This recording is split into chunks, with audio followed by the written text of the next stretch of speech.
Otep à tous, bienvenue sur la chaîne des panafricanistes par essence, par conviction et par excellence. Celle des citoyens kémites par nécessité et obligation de combat. Nous sommes une chaîne qui n'est guidée que par nos ancêtres et rien que par les ancêtres qui appartiennent à l'égrégore du monde noir. Par conséquent, nous ne croyons en aucun Dieu venu de l'étranger. Toutefois, cette vidéo n'est aucunement destinée à inciter à la haine ou à la violence, car nous menons un combat qui est d'abord et avant tout spirituel, intellectuel et démocratique. Ensuite, il est politique, géopolitique et géostratégique, contre l'impérialisme, le colonialisme, le néocolonialisme et l'endocolona, qui sont tous qualifiés de crimes contre l'humanité. Nous menons ce combat sur la base du principe fondamental que nous avons hérité de nos ancêtres kémites, qui est celui de la Mahat, c'est-à-dire solidarité, vérité et justice. Vous êtes donc en droit de connaître la vérité et nous avons l'obligation de vous dire la vérité, rien que la vérité, afin que justice soit rendue au continent africain. Et ça, c'est notre modeste contribution dans cette noble lutte en faveur de la souveraineté, la dignité, la solidarité et l'unité africaine. C'est exactement ça que nous appelons le panafricanisme. Bien-aimés frères et sœurs, le Mali lance une grande campagne de recrutement des nouveaux agents de la défense et de la sécurité du Mali. Gendarmes, policiers, militaires, garde nationale, protection civile, ainsi de suite. Et ça marche. C'est incroyable. Comment les jeunes sont motivés. Les hommes et les femmes, les filles et les garçons. Ils sont tous malheureux, excités pour défendre la patrie. Ils ont maintenant la joie de travailler pour la sauvegarde de leur nation. C'est ça qui est très important. Ça se passe exactement comme ça s'est passé au Burkina Faso. Vous savez, en fait, la réalité, c'est que pour arriver à ce niveau-là, ce qui donne confiance à une jeunesse, c'est la direction que prend le pays,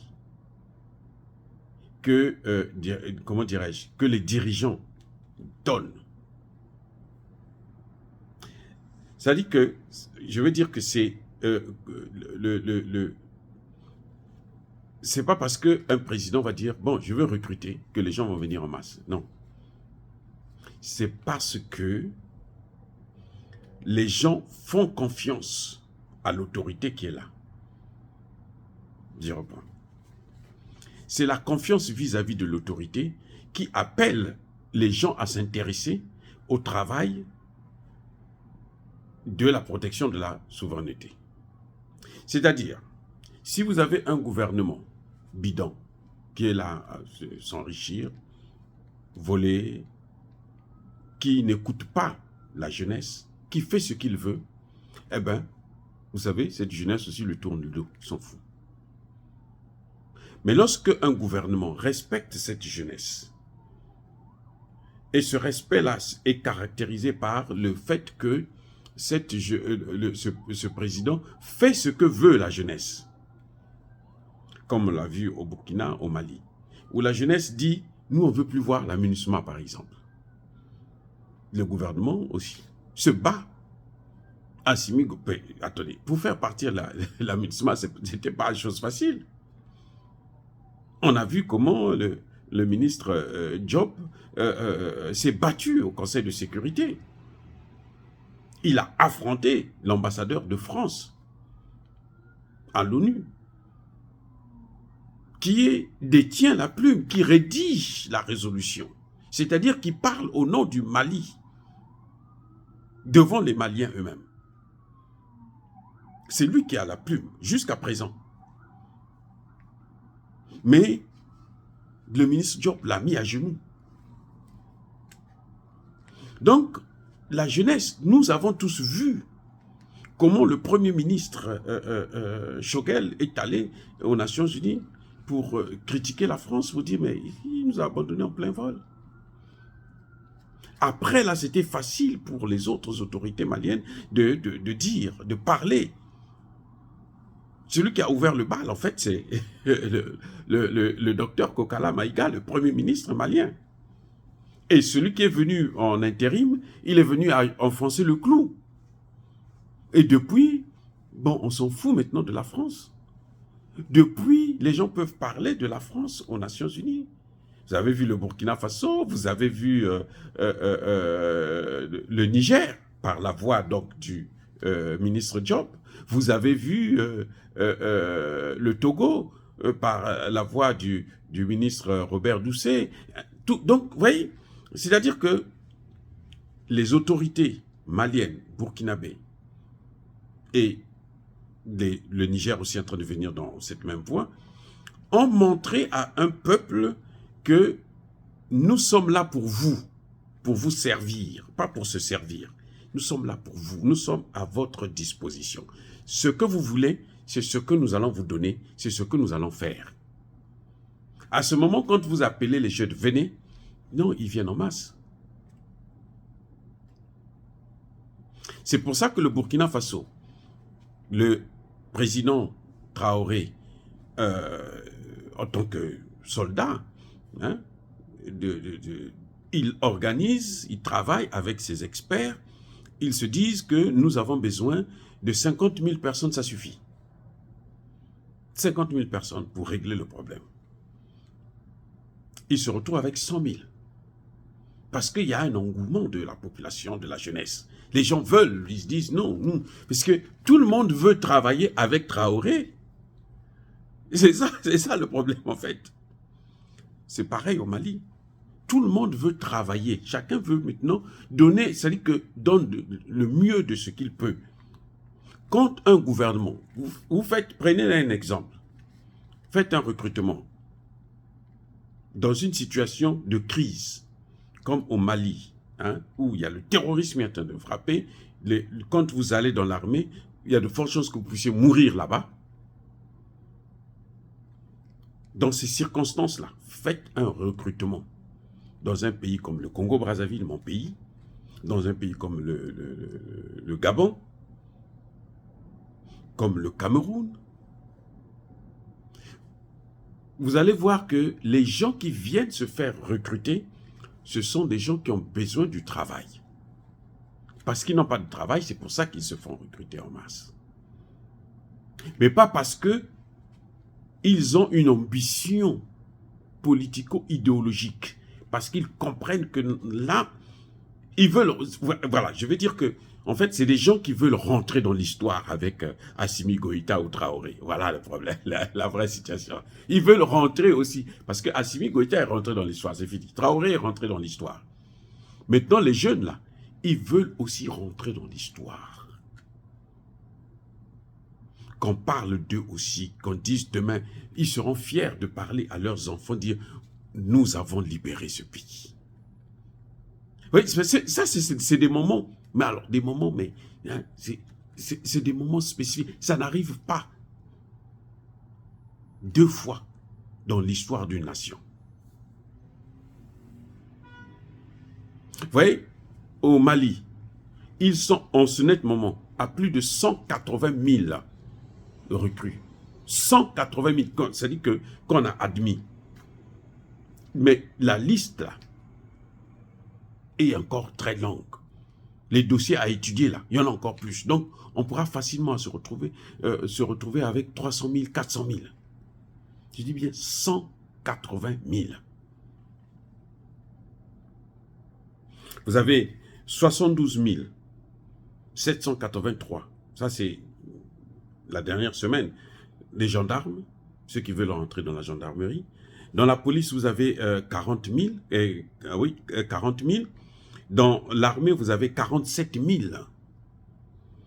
La garde civile, vous avez 29 474. Ça, c'est il y a une semaine.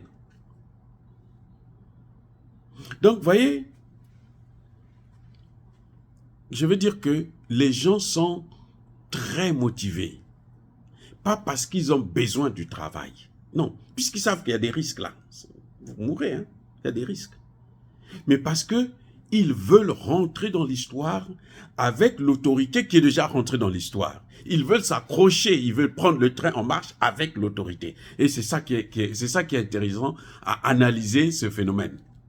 Ce qui s'est passé au Burkina, c'est ce qui est en train de se passer maintenant au Mali. Le Mali n'avait pas besoin de 180. Il avait besoin peut-être de 100 000. Mais là, il est déjà à 180. Et ils disent qu'ils vont continuer à recruter. Donc, facilement, puisqu'il y a trop de dossiers, il y a trop de demandes. Donc, ils vont facilement atteindre 300, 400 000. Sinon plus.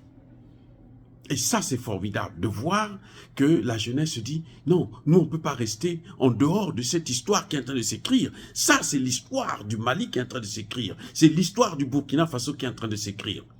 Et j'espère que le Niger va faire la même chose. Ce sera l'histoire qui est en train de s'écrire. Et tout le monde veut avoir sa signature dans cette histoire-là.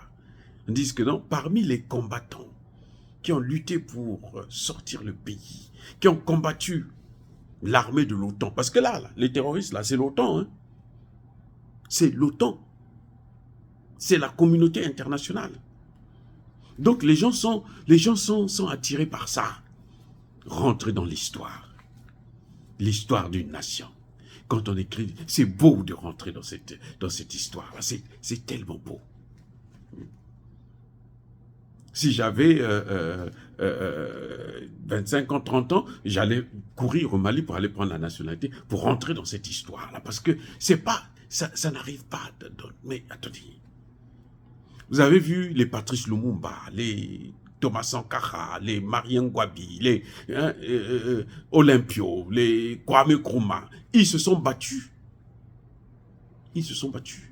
Mais ils ne sont pas arrivés à cette situation-là, où on est en train de voir que, mais la France, en fait, c'est rien du tout. On peut même l'écraser, on peut même effacer la France. Donc, c'est un événement particulier, ce qui est en train de se passer aujourd'hui. Et nous sommes fiers d'en parler. Nous sommes fiers de cette jeunesse. Nous sommes fiers de nos enfants, de nos cadets. Parce que nous voyons comment ils réagissent. Parce qu'ils ont compris le message. Et ce ne sera pas facile. Je vous ai dit que la France a mis beaucoup d'argent, des milliards, pour diviser les Nigériens. Pour faire passer des messages à caractère ethnique, religieux, comment dirais-je, xénophobe, raciste, afin de créer une guerre civile ou une révolution de couleur.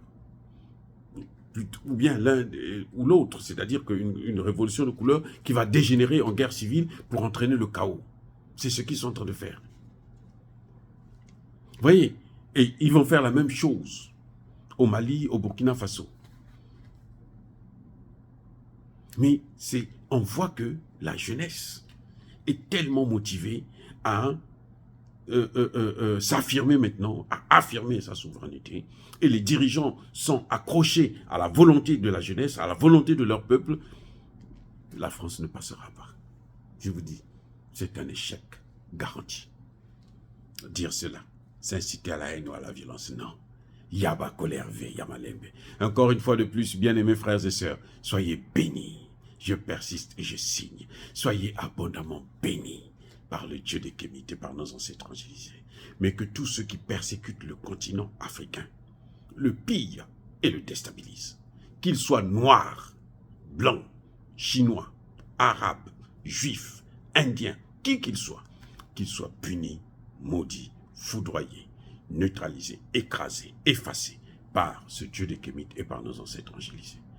Vive l'Afrique éternelle, j'ai dit, et j'assume.